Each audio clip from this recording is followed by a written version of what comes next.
solve practice set 7.2. So let's start. The first question of practice set 7.2 is that the information about the numbers of worker and number of days to complete a work is given in the following table. Complete the table.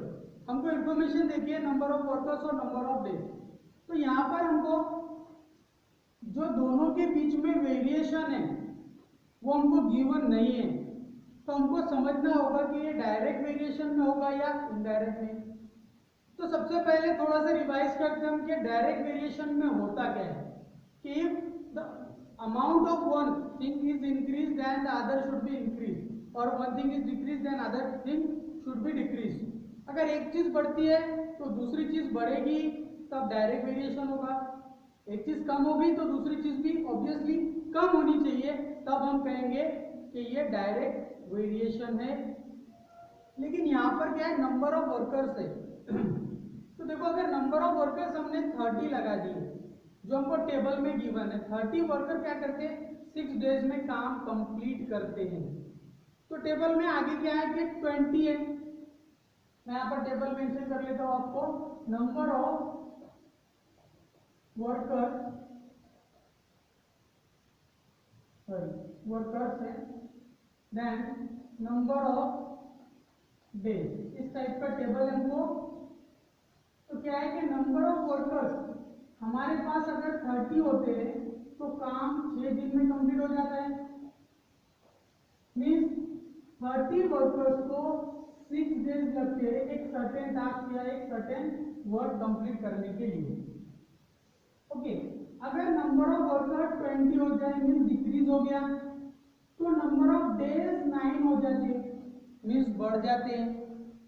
फिर इधर 12 है, इसके लिए हमको लिखना है then 10 है and last one is 36. Okay तो ये 3 बॉक्सेस हमको फिल करने हैं. तो यहाँ पर क्या है नंबर ऑफ वर्कर जो है 30 है तो 6 डेज लग रहे हैं. तो नंबर ऑफ वर्कर क्या हुए देखो 20 हो गए मीन्स डिक्रीज हो गए, तो नंबर ऑफ डेज इंक्रीज हो गए. मीन्स क्या हो रहा है, एक चीज डिक्रीज हुई तो दूसरी इंक्रीज हो रही. देयरफॉर क्या होगा कि नंबर ऑफ वर्कर ये इनडायरेक्टली प्रोपोर्शनल रहेंगे नंबर ऑफ डेज के.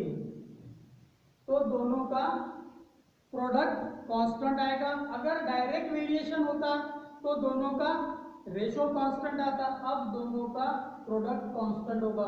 मींस ये दोनों का प्रोडक्ट देखो कितना है 30 इंटू 60 मीन्स 36 आर 180. और अब ये दोनों का प्रोडक्ट देखो 20 into 9 means 19 9 2 jar 180. Okay 9 2 jar 18 और 0 180. इन दोनों का प्रोडक्ट भी 180 है, इन दोनों का भी प्रोडक्ट 180 है, तो इन दोनों का प्रोडक्ट भी 180 आना चाहिए, इन दोनों का भी और इन दोनों का भी. तो क्या होगा कि नंबर ऑफ डेज अपॉन इनका प्रोडक्ट कैसे आएगा.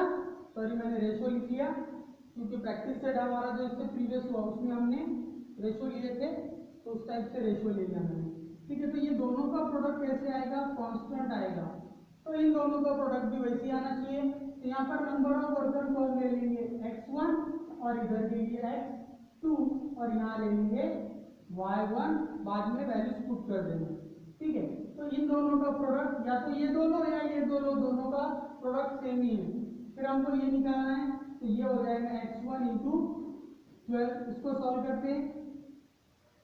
Therefore x1 is equal to क्या होगा, इसको ये रखा हूं मैंने 12 को इधर ला लिया, तो ये 30 इंटू 6 अपॉन 12 हो गया इज इक्वल टू x है, तो x को पहले लिख लिया हूं मैंने. ओके अब ये 6 1 जार 6 2 जार फिर 2 से डिवाइड किए तो 15 आ गया.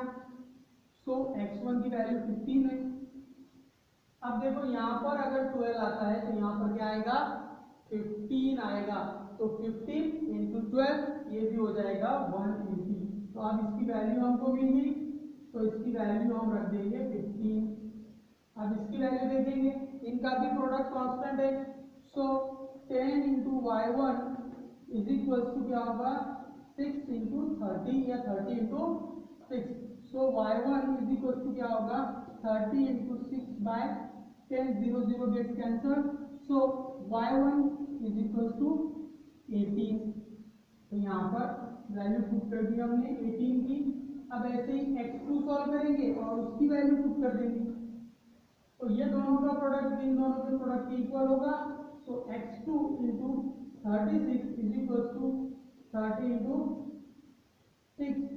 तो x2 इज इक्वल टू क्या होगा 30 into 6 upon 36। So again x2 is equal to क्या होगा 6 1 जा 6 6 जा अगेन 6 1 जा 6 5 जा। तो x2 कितना आ गया 5 आ गया। यहाँ पर मेंशन कर दीजिए हम x2 की वैल्यू। अभी हमने सॉल्व किया, इसमें इसके नीचे ऐसे ब्लैंक बना देना है हमको कि वो हमने फिल की हुई इंफॉर्मेशन है। ओके, इस टाइप से हमारा प्रैक्टिस सेट 7.2 का फर्स्ट क्वेश्चन ओवर हुआ। सेकंड क्वेश्चन डिस्कस करते हैं। उसमें क्या है, find the constant of variation, means हमको k की वैल्यू फाइंड करना है and write the equation of variation, variation की इक्वेशन भी हमको लिखना है for every example given below. हर एक एग्जांपल के लिए हमको ऐसे ही करना है। ठीक है, तो क्वेश्चन नंबर सेकंड उसके फर्स्ट को हम सॉल्व करते हैं। सो गिवन क्या है हमको कि P is indirectly proportional with Q। हमको वैल्यूज देखे हैं। इफ क्या वैल्यू है P is equals to 15 then Q is equals to 4। तो क्या हमको क्या करना है इसमें, और उसमें कंडीशन नहीं है कि P ये रहा तो Q क्या होगा। हमको क्या करना है, सिर्फ K की वैल्यू फाइंड करनी है और साथ में एक इक्वेशन बनाना है, सिंपल। ओके, तो ये दोनों, इसका मतलब क्या होगा कि P into K is equal to constant, P into Q is equal to K means constant आएगा। यहाँ पर हम चाहे तो रीजन लिख सकते P is indirectly proportional with Q, Q के साथ वो इनडायरेक्टली प्रोपोर्शनल में, इसलिए दोनों का प्रोडक्ट कांस्टेंट आया। अब वैल्यू ले लेंगे। वैल्यू क्या है 15 into 4 is equal to K, therefore K is equal to 15 4 the 60। ये हो गया कांस्टेंट ऑफ वेरिएशन। ओके, जैसे पहले भी किए थे हमने कांस्टेंट ऑफ वेरिएशन। ओके, अब इक्वेशन बनाना है। तो इक्वेशन क्या है, k की वैल्यू 60 है, तो p into Q, p into Q is equal to कितना आएगा 60। हमेशा इनकी वैल्यू 60 रहेंगी दोनों का प्रोडक्ट। तो ये हमारा इक्वेशन ऑफ वेरिएशन हो गया। ठीक है, इसी का सेकंड सॉल्व करते हैं। सेकंड क्वेश्चन क्या है, Z is indirectly proportional with W, Z is indirectly proportional with W। तो ऑब्वियसली दोनों का प्रोडक्ट कैसे रहेगा, कांस्टेंट होगा। Z into W is equal to K। यहाँ पर फिर रीजन हम मेंशन करेंगे कि Z is indirectly proportional with W। दोनों का प्रोडक्ट, सॉरी Z नहीं आएगा, K कांस्टेंट।